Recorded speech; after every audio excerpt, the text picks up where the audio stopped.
আসসালামু আলাইকুম। আজ আপনাকে কিছু কথা বলতে চাই, খুব ব্যক্তিগত কিছু কথা। চারপাশটা কি খুব অন্ধকার লাগছে? বুকের ভেতরটা কি কেমন যেন খালি খালি লাগছে? হয়তো আপনি ভাবছেন, আমার সাথেই কেন এমন হয়? আমি তো কারো ক্ষতি করিনি, আমি তো সবসময় ভালো থাকার চেষ্টা করেছি। তবুও কেন এই বিপদ? কেন এই পরীক্ষা? জানেন, কখনো কখনো আকাশ যখন খুব কালো হয়ে আসে, মেঘে ঢেকে যায় সব, আমরা ভয় পাই, ভাবি সূর্যটা বুঝি হারিয়ে গেল। কিন্তু সূর্য হারায় না, সে মেঘের আড়ালেই থাকে। ঠিক আপনার জীবনের এই মুহূর্তটার মতো। আপনার মনে হচ্ছে সব শেষ, আর কোনো আশা নেই। কিন্তু বিশ্বাস করুন, এই অন্ধকারের ওপাশেই আলো অপেক্ষা করছে। আপনার রব আপনার এই দীর্ঘ শ্বাসগুলো শুনছেন।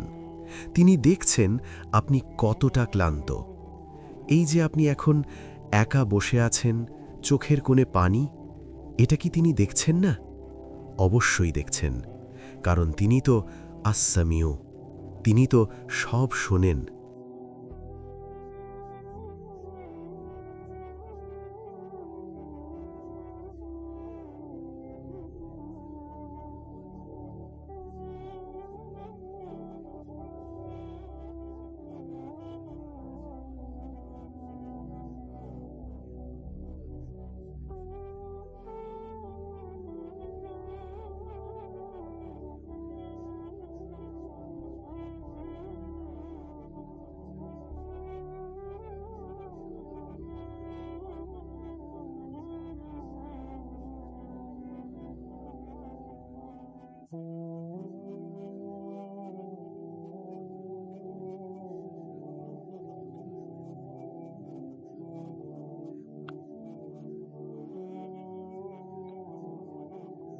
একটা কথা কি জানেন? আল্লাহ যাকে সবচেয়ে বেশি ভালোবাসেন, তাকেই তিনি সবচেয়ে কঠিন পরীক্ষা দেন। লোহা যখন আগুনে পড়ে, তখন সে লাল হয়ে যায়, কষ্ট পায়, কিন্তু কামার তাকে পুড়িয়েই ধারালো তরবারি বানায়। আপনাকে আল্লাহ ভাঙছেন না, আপনাকে তিনি গড়ছেন। আপনার এই কষ্ট, এই না পাওয়া, এই অপমান, এগুলো সব এক একটা ছেনি হাতুড়ির আঘাত, আপনাকে আরও মজবুত করার জন্য। হয়তো আপনি কোনো একটা জিনিসের জন্য খুব করে চাইছেন, হাত তুলে দোয়া করছেন, কাঁদছেন, কিন্তু সেটা পাচ্ছেন না। আপনার মনে প্রশ্ন জাগছে, কেন আল্লাহ আমার দোয়া কবুল করছেন না? শুনুন, আল্লাহ হয়তো দেখছেন ওই জিনিসটা আপনাকে দিলে আপনি আল্লাহকে ভুলে যাবেন, অথবা এর চেয়েও বহুগুণ দামি কিছু তিনি আপনার জন্য লুকিয়ে রেখেছেন। ইউসুফ আলাইসাল্লামকে দেখুন, কূপের অন্ধকার থেকে তিনি মিশরের রাজপ্রাসাদে পৌঁছেছিলেন, কিন্তু সেটা কি একদিনে হয়েছিল? না, দীর্ঘ বছর, দীর্ঘ সবর আর আল্লাহর ওপর অন্ধ বিশ্বাস। আপনার গল্পটাও এখনো শেষ হয়নি, কেবল শুরু।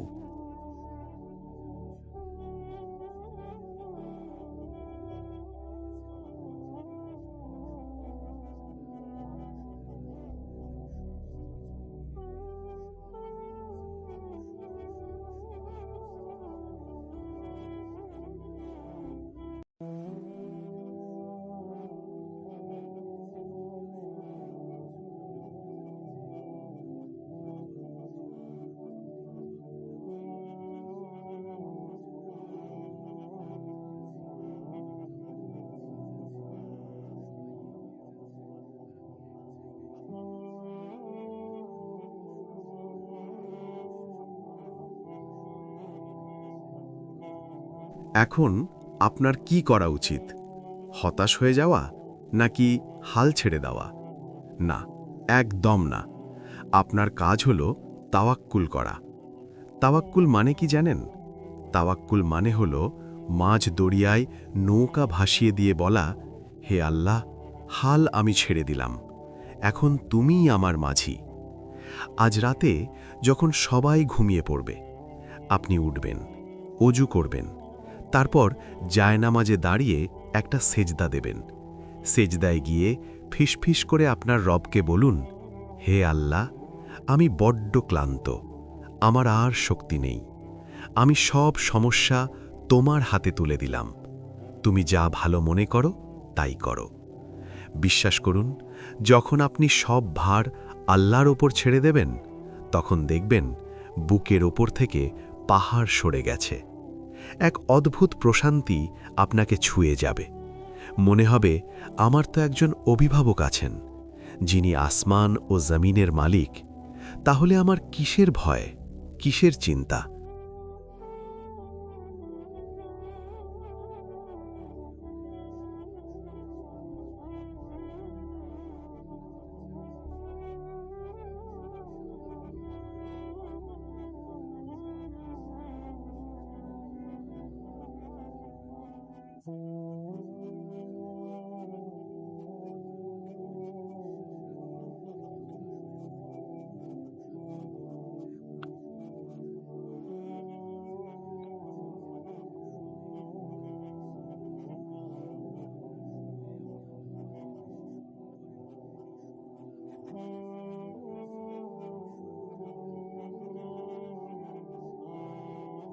মনে রাখবেন, রাত যত গভীর হয়, ভোর তত কাছে আসে। আপনার এই বিপদ চিরস্থায়ী নয়। আল্লাহ কোরআনে ওয়াদা করেছেন, দুবার বলেছেন, ইন্না মাল ওসরি ইউসরা, নিশ্চয়ই কষ্টের সাথেই স্বস্তি আছে। হয়তো কাল সকালেই এমন কোনো খবর আসবে যা আপনি কল্পনাও করেননি। হয়তো এমন কোনো দরজা খুলে যাবে যা আপনি কখনো দেখেননি। শুধু একটু অপেক্ষা করুন, একটু সবর করুন, চোখের পানি মুছে ফেলুন। আপনার রব আপনাকে ভোলেননি, তিনি আপনাকে একা ছাড়বেন না। ইনশাআল্লাহ সুদিন আসছে, খুব শীঘ্রই আসছে। ভালো থাকবেন এবং আল্লাহর ওপর ভরসা রাখবেন।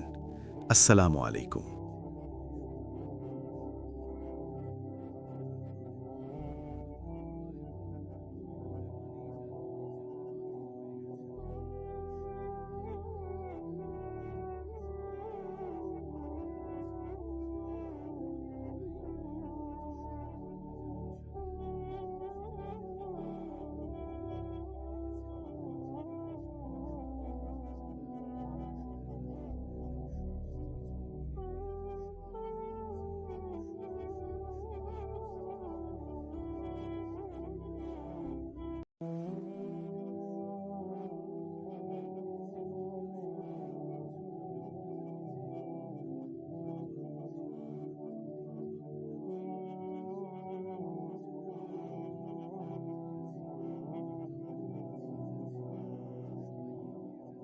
কথা একদম শেষের দিকে আপনাদের একটা দৃশ্য কল্পনা করতে বলবো।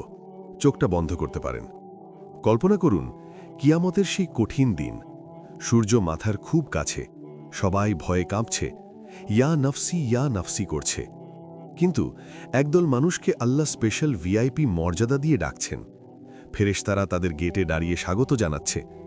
ফেরেশতারা তাদের দেখে সালাম দিচ্ছে আর বলছে, সালামুন আলাইকুম বিমা সাবারতুম, শান্তি বর্ষিত হোক তোমাদের ওপর, কারণ তোমরা দুনিয়াতে ধৈর্য ধারণ করেছিলে। ভাবুন তো সেই মুহূর্তটার কথা, যখন আল্লাহ নিজে আপনাকে বলবেন, বান্দা, আমি জানতাম তোমার কষ্ট হচ্ছিল, আমি দেখছিলাম তুমি যখন রাতে একা কাঁদতে, আমি সব দেখেছি। আজ আর কোনো কষ্ট নেই, আজ শুধুই আনন্দ। যাও, জান্নাতে প্রবেশ করো। ওই একটা ডাকের জন্য, ওই একটু শান্তির জন্য আমরা কি এই ছোট্ট দুনিয়ার কয়েকটা দিনের কষ্ট সহ্য করতে পারি না? অবশ্যই পারি, ইনশাআল্লাহ আমরা পারব। আসুন আমরা সবাই মিলে একটা ছোট্ট দোয়া করি, মন থেকে। হে আল্লাহ, আমাদের বুকগুলো প্রশস্ত করে দাও, আমাদের কাঁধের বোঝা হালকা করে দাও। হে রব, আমাদের এমন ধৈর্য দান করো যে ধৈর্যের পর আর কোনো অভিযোগ থাকে না। আল্লাহ, আমাদের ভাঙা হৃদয়গুলো জোড়া লাগিয়ে দাও, আমাদের ভুলগুলো মাফ করে দাও। আমাদের তুমি সাবিরিন বা ধৈর্যশীল হিসাবে কবুল করো। ভালো থাকবেন সবাই।